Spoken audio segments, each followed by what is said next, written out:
Okay, hello to everyone. I think we can start.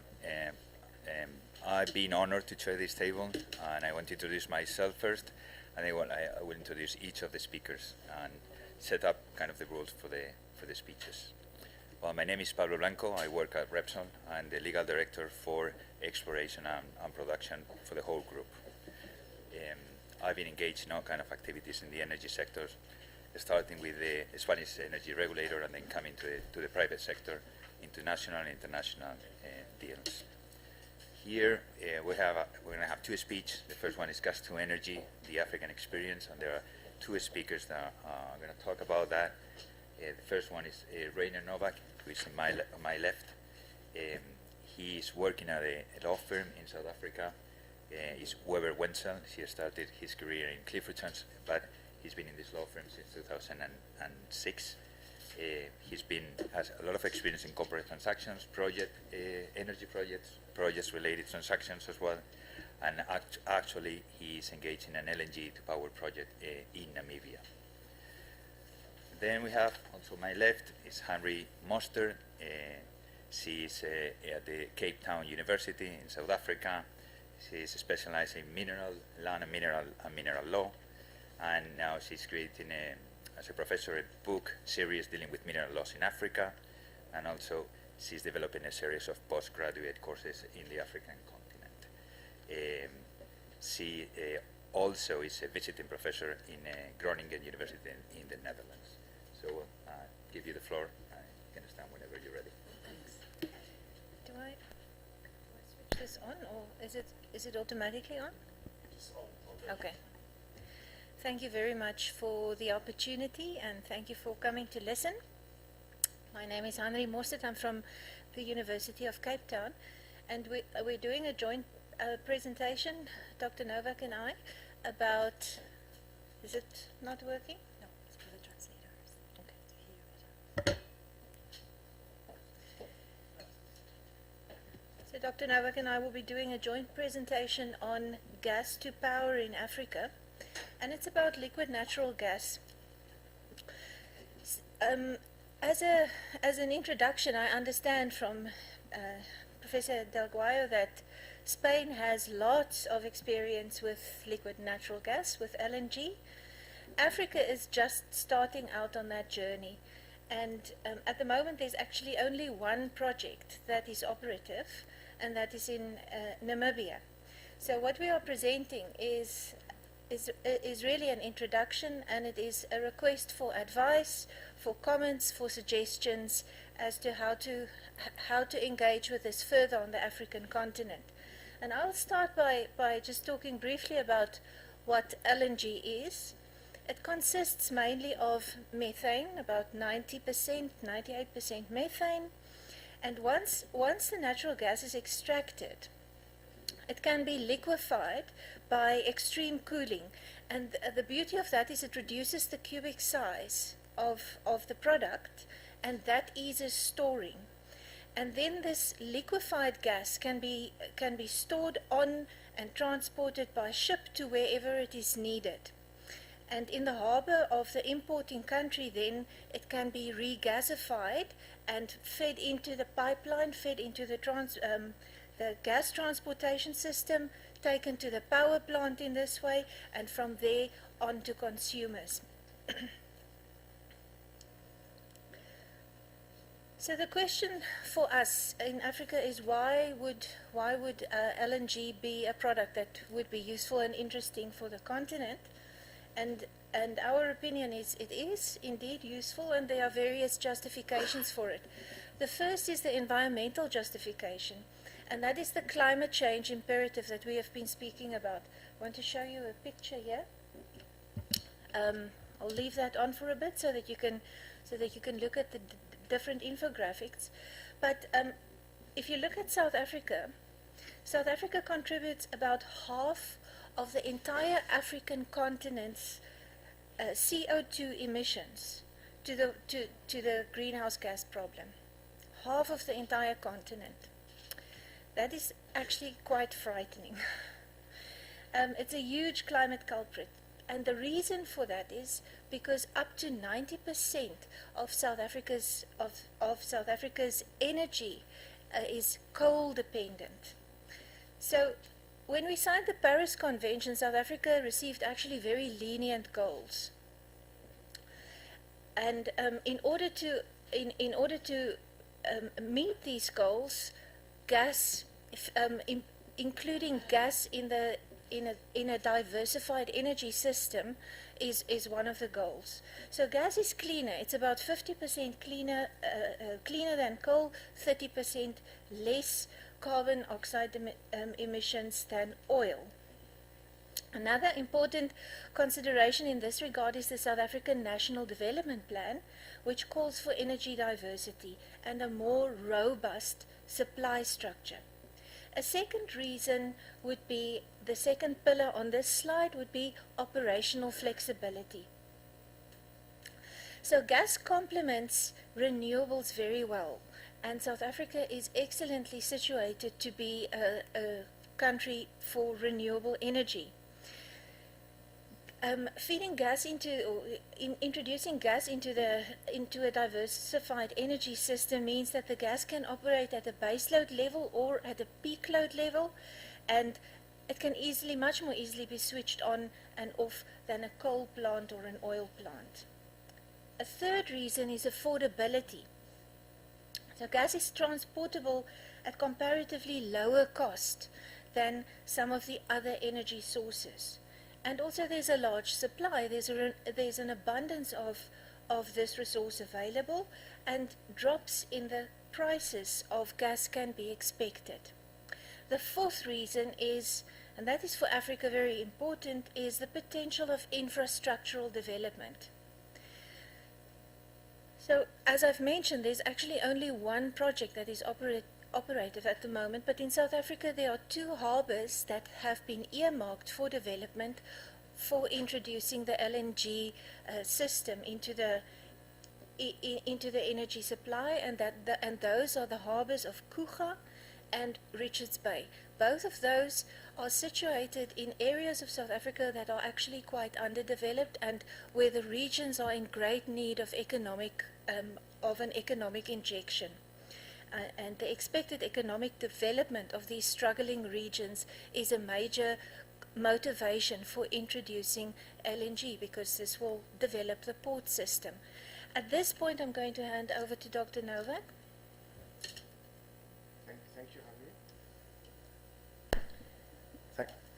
Thank you, Hanri, and thank you again for inviting us. It's a great pleasure to be here with you this morning.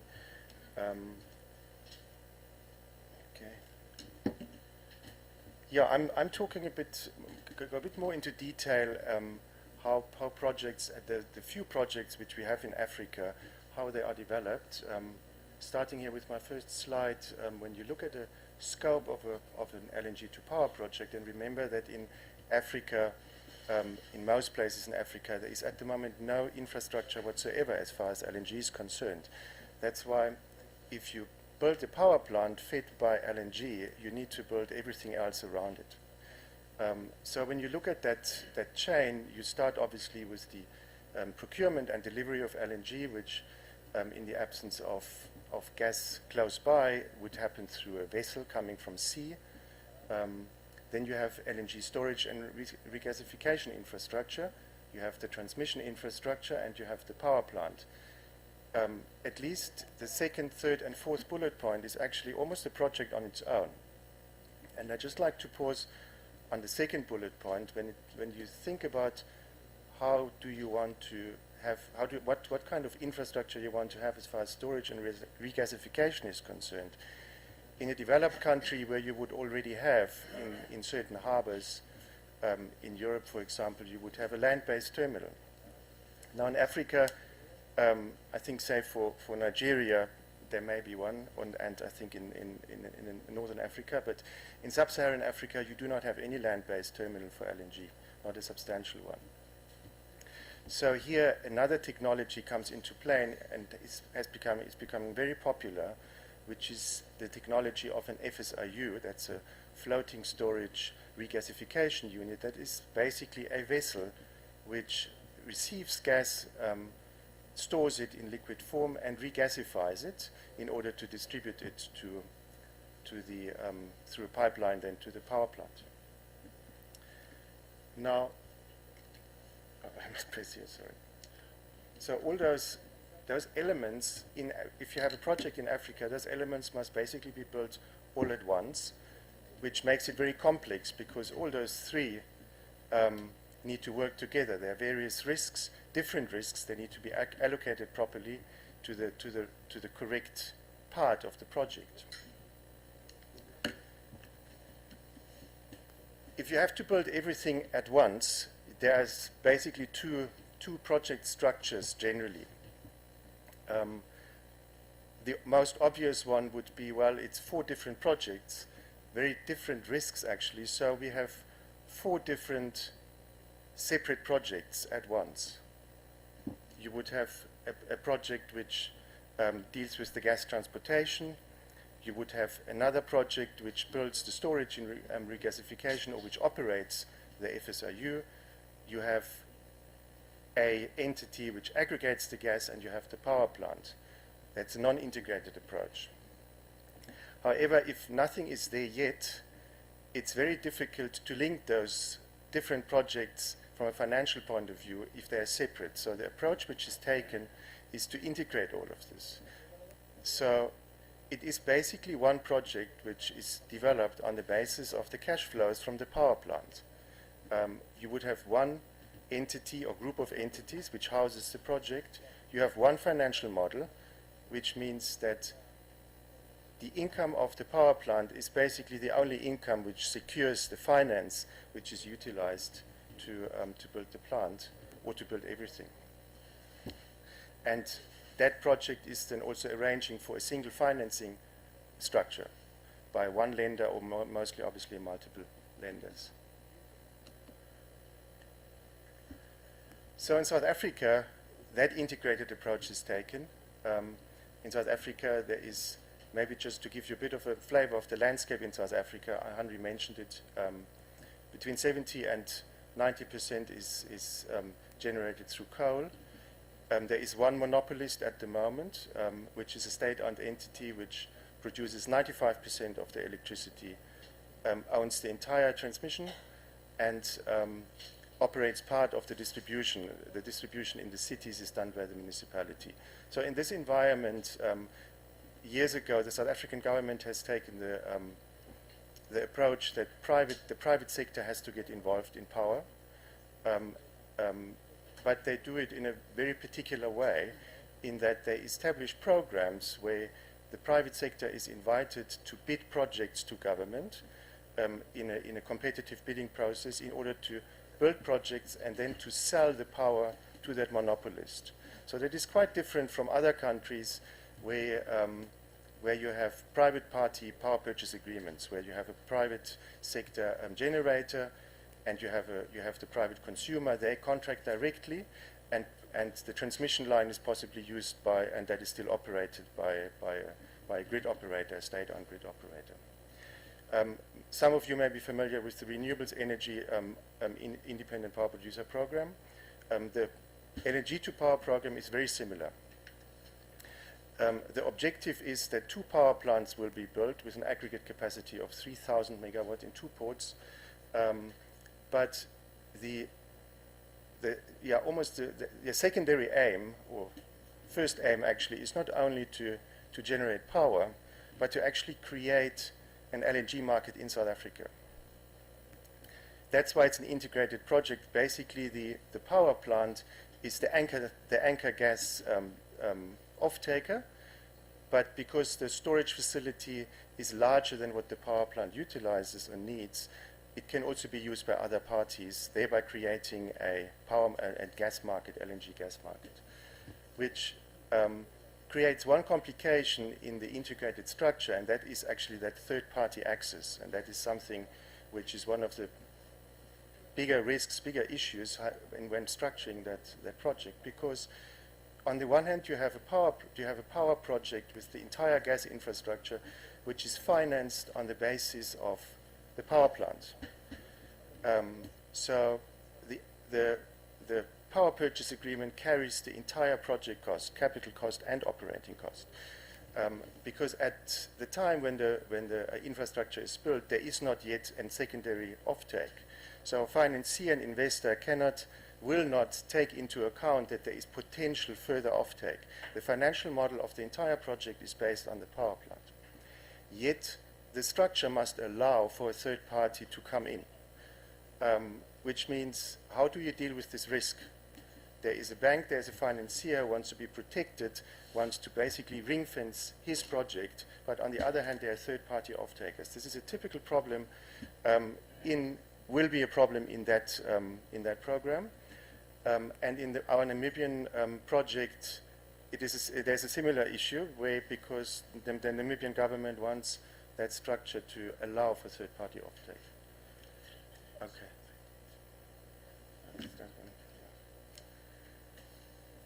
I just skip a few slides just to give you a bit of a flavor of the Namibian project. It's a far smaller project than South Africa. Also government-driven. There's this government IPP, a government tender. There was a bidding process. A party named Zaris has won that tender 2 years ago. It's a 250 megawatt power plant, again, with the entire infrastructure included in the project. There will be a jetty built. You see here this picture, that is that so-called FSRU. That's this vessel which will be permanently moored there.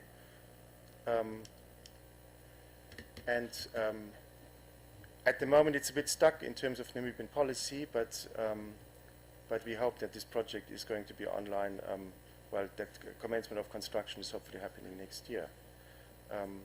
I could talk more about risks, etc., but I think maybe to keep time, I rather invite you to ask questions, and possibly through those questions we come to those other issues that I can talk about.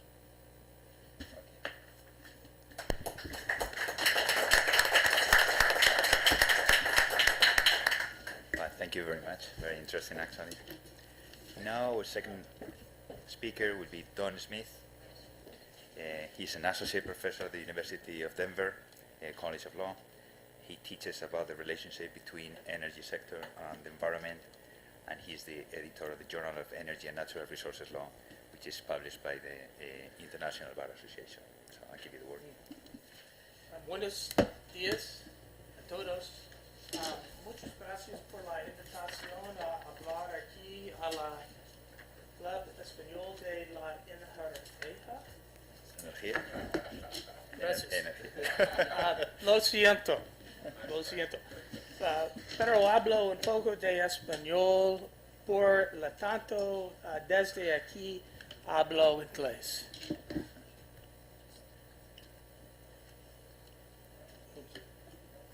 Gracias. Es necesario practicar mi español. Thank you very much. It is a pleasure to be here. I'm going to talk about unconventional gas development, particularly in the United States, but also around the world, and to think about the environmental footprint of hydraulic fracturing in particular.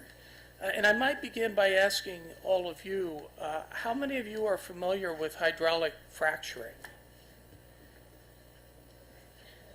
A few. Okay, thanks.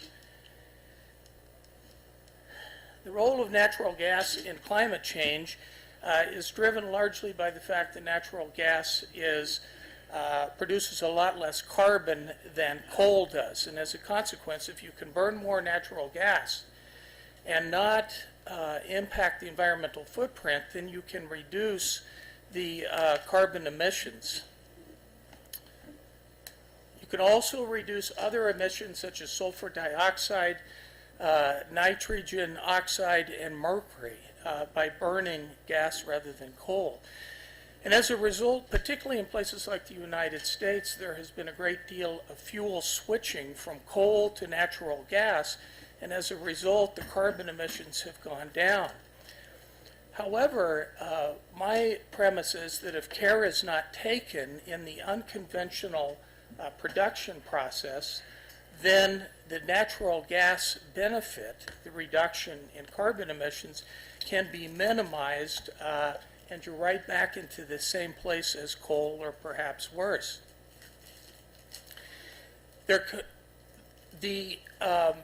Another issue to take a look at with respect to unconventional development in places where wastewater from the production process needs to be disposed of in underground storage wells is the matter of seismic or induced seismicity. In other words, the causing of earthquakes by the injection at high pressure water that goes down into underground wells, and I will talk about that in a moment. Fracking, which is also referred to as hydraulic fracturing, is an innovative method for producing gas and oil, but I'm going to be talking mostly about gas today, that has revolutionized the petroleum sector in areas of the world where this is done. For example, in the United States, as recently as perhaps 10 years ago, there was a feeling that the country was going to have to import gas, and that from an oil standpoint, that the United States was always going to be an oil importer. But the combination of more abundant gas production and the increasing concern about electricity generated from coal has meant a significant change in the energy market, the electricity market in the United States. Now, this is the process of fracking, and maybe I can stand up here for a moment. A well is drilled down vertically in the United States, typically about 1 kilometer, and then the drill is turned, and it follows this horizontal direction. It is following a seam of shale gas. Now, this shale gas is trapped in very tight pieces of rock. If we looked at the rock without a microscope, we would be amazed that there is any gas in there. But there is gas in there. The drilling takes place, and then highly pressurized water is forced down into the well, and there are fractures to the shale. The fractures may only be 1 meter, or perhaps 2 meters, but in this area of the shale, there are molecules of gas and oil that can be recovered, and these molecules flow through the well up to the top. This work is always takes place below the aquifer. In the United States, the state that I'm from, Colorado, thank you for the name of Colorado. If history had been different, I would be speaking Spanish and not English, because I live in Nuevo España. But the work all takes place below the aquifer, and so the chances of the aquifer being polluted are relatively minimal, assuming that this has been drilled and cemented properly. This shows the world and where shale deposits are. The countries that I would point out, of course, are Canada, the United States, Argentina, South Africa, the northern part of France, although I realize that this isn't being done in France right now, Russia, and China. These are places in the world where the shale has been found to exist, and it's a matter of getting the shale out of the gas out of the shale. From the standpoint of gas versus coal as a fuel for electricity, the key challenge to reduce the environmental footprint of unconventional development is to reduce methane leaks. Methane is a greenhouse gas, and it's even more potent than carbon dioxide, perhaps 35 or 40 times more potent than carbon dioxide. So to the degree that methane is released during the production process, the advantage that one derives from burning gas disappears immediately. And methane leaks can happen at any stage of the production system, from the drilling to the transporting of the, from the production of the gas coming out of the well, to the transportation of the gas, to gathering facilities, to the distribution of gas, and ultimately to the end consumer. The leaks need to be detected and repaired as quickly as possible. There is a new technology, or there are new technologies that are developing right now that allow companies and regulators to detect very quickly and very precisely where the methane is leaking from. These new technologies involve satellites and the ability to use, and now the word escapes me, remote sensing, looking down at particular areas of the earth, and they can pinpoint exactly where the methane leaks are coming from. Now, up until now, and of course this has only been in process for about 10 years, so it's not a very long history, but up until now it took human intervention. One of us would have to go out to the places where the gas was being produced and the processing facilities were, and the pipelines were. We would have to go out there with an infrared gun and point this gun at a piece of equipment to see whether methane was being released. Well, at least in the United States, a lot of this work is done in very remote places, and as a consequence, it's not easy for human beings to always get there. But now the idea is to use, the concept is to use remote sensing. In April of 2015, NASA, the National Aeronautic and Space Administration, did a proof of concept project involving a part of Colorado and several other states. And what they wanted to prove was that through aircraft and very specific measuring instruments, they could point these instruments at the Earth and find out whether methane was being released, and it turned out to be a success. And to the degree that methane leaks are going to be repaired in the future, I'm sure this is going to be one of the ways they're going to do this. From a water standpoint, much of the shale around the world that is available is in water-scarce regions. For example, South Africa, the United States, perhaps some parts of Canada as well. The fluid that is used to frack the wellbore is largely made up of water, some chemicals, and very fine sand right now. But in areas where there is water scarcity, when one takes water from, let's say, agriculture to then produce oil and gas, right there you've created a conflict between the oil and gas producers and the farmers. So several approaches have been looked at to address this. One is an idea called atmospheric water harvesting.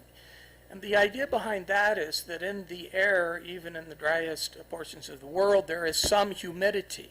And if you can capture that humidity, then you could use that water, that moisture, to go into the fracking process. But one needs to remember that this is a very intensive energy process itself. It's essentially putting out coolers, chilled coolers out into the desert near where you're trying to produce, chilling tubes, and then the moisture will collect on tubes and then drip into some sort of a container. A typical well may take 5,000 gallons of water to be hydraulically fracked. And right now, with the technology that we have available in atmospheric water harvesting, you can get about 20,000 gallons a day. 5 million gallons it takes to frack, 20,000 gallons a day. So you can see that oil and gas producer would be doing nothing for 200 days but trying to collect the water. That's one idea. A second idea that is quite interesting is using a liquid that includes water, but it is a gel, and it has some chemicals in the gel that expand immensely once they're put underground. So you don't have to use as much water. You put it underground, this gel expands greatly so the fracking can take place. This is another idea. Another water-related issue that has come to the forefront here in the last few years is the induced seismicity caused by taking fracking fluid and wastewater from the fracking process and injecting it into underground disposal wells. This is done routinely in the United States. Now they're finding that depending on the geologic situation in some areas, and the area of the United States where this is taking place is in Oklahoma, the state of Oklahoma, and northern Texas. When you inject this water underground at high pressure, it can get the faults in the earth to move, and there have been a considerable number of earthquakes. And so we're going to have to do a better job at being able to predict where and when these earthquakes will take place. The means of encouraging adoption by the industry are several. I've just mentioned three. One, of course, would be voluntary adoption by companies, individual companies. That is going on now, but it is certainly not everywhere. Secondly, industry voluntary standards. And finally, government regulation. And in my experience, oftentimes you can only get so far with voluntary compliance or voluntary standards. You need the arm of government to help get this deployed. My state, tu estado, your state, Colorado, became the first in the nation, and as far as I know, the first in the world to regulate the emissions of methane.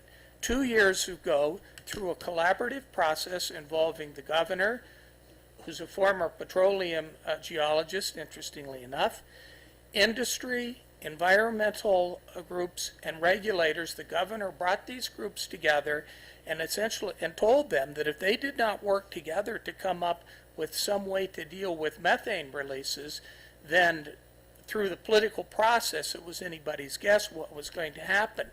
And as a result, there was a collaborative agreement reached between these three groups, and it has worked very well. Methane emissions are down in Colorado by 95%. There have been no lawsuits, no political challenges, and widespread support by the public. So in conclusion, my thought is that there's no question that unconventional development of gas can play a major part in helping all of us deal with greenhouse gas emissions. There's no question about that because gas is much less carbon intensive. But the other side of the coin is that if we don't take account of the fact that done improperly, the advantage of gas can disappear immediately if there's too much methane going into the atmosphere and we're using water that is not available for other economic purposes. To elaborate just a moment on what Lee Paddock, my colleague from George Washington University, said yesterday, the fact about the Americans and Donald Trump, the reality is that I am a world citizen first and I am an American second. Now, some people in my city might not agree with that, but that is the reality. If the world is uninhabitable and environmentally compromised, it hurts me in Colorado as much as it hurts somebody in Beijing, in Madrid, in Almeria, wherever it might be. So on these issues, I think it behooves all of us to think about how can we build bridges to a future and a better future. This idea of building walls is an archaic idea situated 500 years ago. What we need to do today, I think, is how do we build bridges, and in particular with respect to unconventional development, how do we come up with ways to undertake this in a sensible, practical way that allows the companies, the regulators, and the public at large to have confidence that this is a way to at least in one aspect, deal with reducing greenhouse gas emissions. Muchas gracias.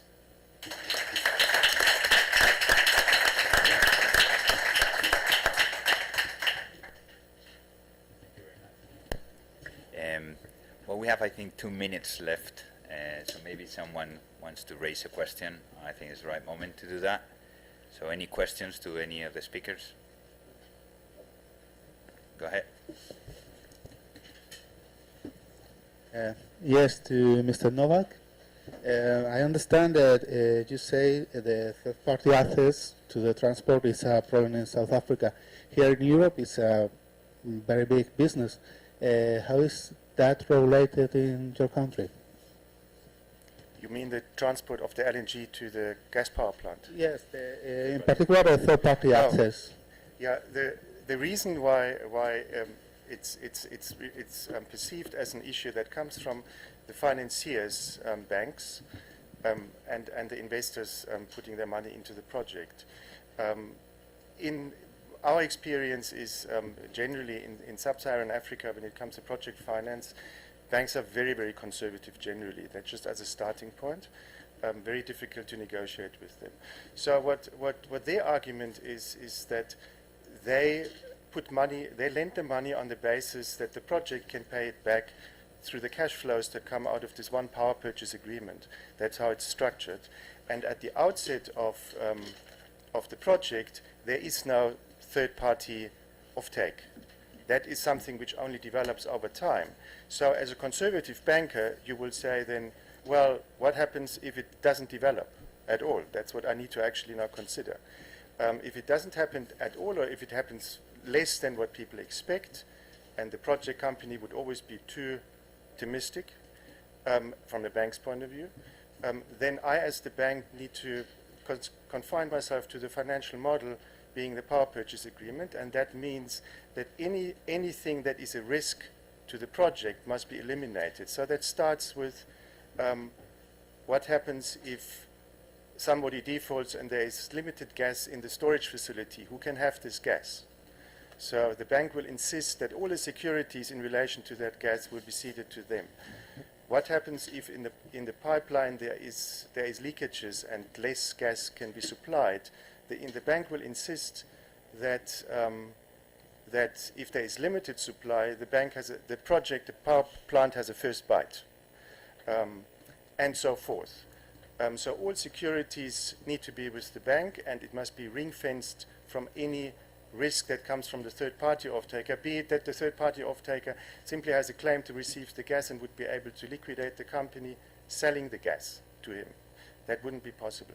Now this conflict of interests in all those programs now, that on the one hand, say the South African government wants to create that LNG market, but it doesn't allow, it actually can't allow, a legal structure whereby other off-takers would possibly also benefit from the securities given by the gas supplier or by the operator of the FSRU, etc. Thereby actually making it far more difficult to create the third-party market. And the problem basically is, to come back to your question, at the moment there is no market, and when you build everything on the back of the power plant, the financier will have to assume that there won't be a market anytime soon. Well, I think we're in time, so thank you very much to all of you. Thank you. It's been a pleasure having you here, and very interesting speeches.